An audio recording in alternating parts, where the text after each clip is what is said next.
Deal पर Iran का बयान सामने आ चुका है। मुस्तफा खामनेई ने लिखित संदेश जारी कर दिया है। शुरुआत में समझौते के पक्ष में नहीं था, राष्ट्रीय हितों की गारंटी के बाद उन्होंने मंजूरी दी, ये दावा किया गया। अमेरिका ने समझौते के लिए दबाव डाला था। भविष्य की वार्ता का मतलब सरेंडर करना नहीं है। मुस्तफा खामनेई की तरफ से एक लिखित संदेश दिया गया और वो हम संदेश आपको दिखा भी रहे हैं, आप देख सकते हैं। और उसमें लिखा हुआ है कि भविष्य की वार्ता अगर की जाती है भविष्य में, तो इसका मतलब ये नहीं होगा कि ईरान ने सरेंडर कर दिया है। बताया जा रहा है उनकी तरफ से कि अमेरिका ने समझौते के लिए बहुत दबाव डाला था और राष्ट्रीय हितों के बाद, गारंटी के बाद, मंजूरी मिलने के बाद ये फैसला उन्होंने लिया था कि युद्ध जो है वो रोक दिया जाए। अब ईरान अपने अधिकारों पर कोई भी समझौता नहीं करेगा। समझौते की शर्तों का सम्मान अमेरिका करे, ये ईरान की तरफ से बयान दिया गया है।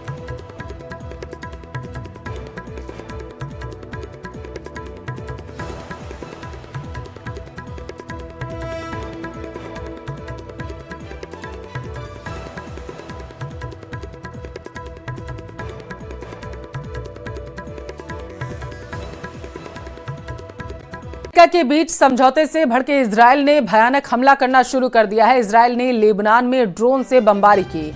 इजरायल ने गाजा में मिसाइलों की बौछार कर दी है। नेतन्याहू ने धमकी दी है कि उनका और ट्रंप का प्लान अब अलग अलग है। वहीं ईरान ने ट्रंप से समझौते के बाद भी 12 दुश्मन देशों से बदला लेने का सिग्नल दे दिया। ईरान ने ऐलान किया है कि अमेरिका से युद्ध जीतने के बाद खाड़ी देशों से हिसाब बराबर किया जाएगा।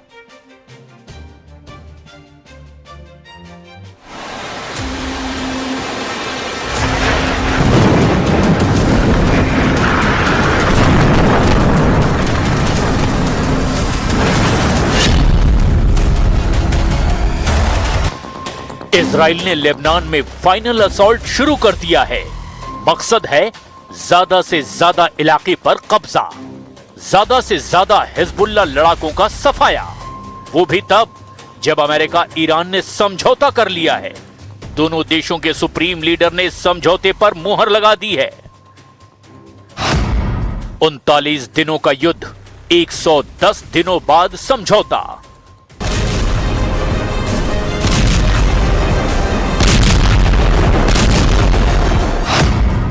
विजेता कौन, अमेरिका या ईरान? ट्रंप की शर्तों पर समझौता हुआ या फिर मुस्तफा का चला दांव? ईरान ने क्यों कहा 12 दुश्मनों को माफी नहीं मिलेगी?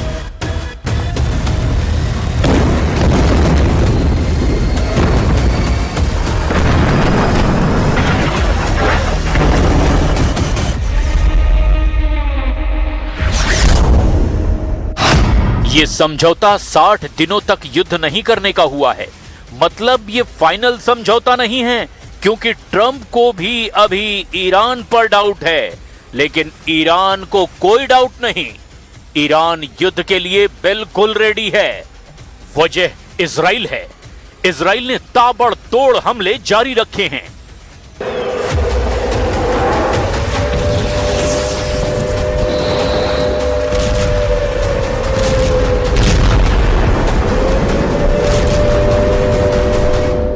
नेतन्याहू ने साफ कर दिया है कि वो इजराइल के सिक्योरिटी से कोई समझौता नहीं करेंगे।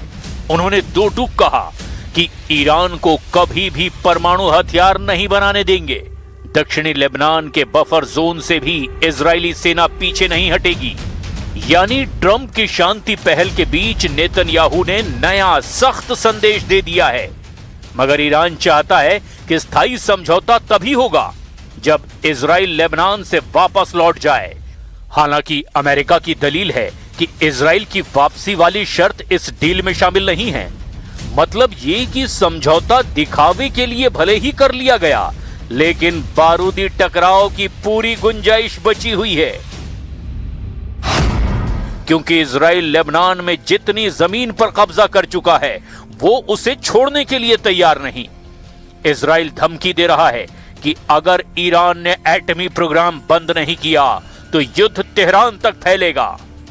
इजराइल चेतावनी दे रहा है कि अगर ईरान ने मिसाइलें खत्म नहीं की तो उसे दोबारा दहलाया जाएगा। ईरान जानता है कि अमेरिका की ऐसी ताकत है जिसका वो सीधे सीधे मुकाबला नहीं कर सकता, लेकिन हाइफा और तेल अवीव वाली बमबारी से वो अमेरिका को हद में रहने के लिए आगाह कर सकता है, क्योंकि ऑपरेशन नेगेव में उन अमेरिकी अड्डों पर बमबारी का प्लान भी है जहां डिफेंस सिस्टम की दीवार नहीं, खाड़ी देशों में अमेरिका के जितने भी अड्डे हैं वहां उसके बहुत ही खतरनाक हथियार हैं। यहां अमेरिका का F-16 भी है, F-15 भी है, F-18 भी तैनात है और मौके मौके पर F-22 और F-35 जैसे स्टेल्थ फाइटर भी अमेरिका यहां तैनात करता रहता है। इसमें ईरान के लिए सबसे बड़ा खतरा है कतर का अल उदैद एयरबेस, जो पूरे पश्चिम एशिया में अमेरिका का सबसे बड़ा मिलिट्री बेस है। यहां अमेरिका के अलावा ब्रिटेन की रॉयल एयरफोर्स भी तैनात है। दोनों देशों के यहां करीब 150 फाइटर जेट और बाकी विमान और ड्रोन भी तैनात रहते हैं। यहीं से अमेरिका पूरे पश्चिम एशिया पर नजर रखता है।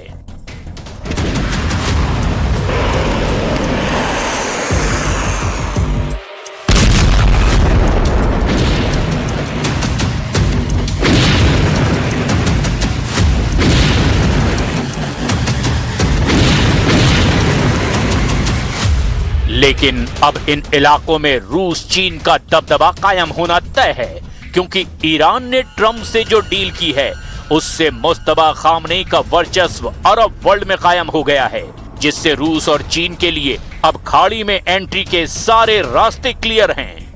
रूस और चीन दोनों ने युद्ध में ईरान का खुलकर साथ दिया है। ये दोनों देश ईरान को अब हाईटेक हथियारों से लैस करने का मौका हाथ से जाने नहीं देंगे। ये बात भी पक्की है कि जैसे ही रूस चीन का दखल बढ़ेगा, अमेरिका खुद को खाड़ी युद्ध से दूर नहीं रख पाएगा। जाहिर है ट्रंप जिस मुसीबत से पीछा छुड़ाने के लिए 300 अरब डॉलर का हर्जाना देने के लिए तैयार हुए हैं, वो व्हाइट हाउस की बाउंड्री के पास ही मंडरा रहा है।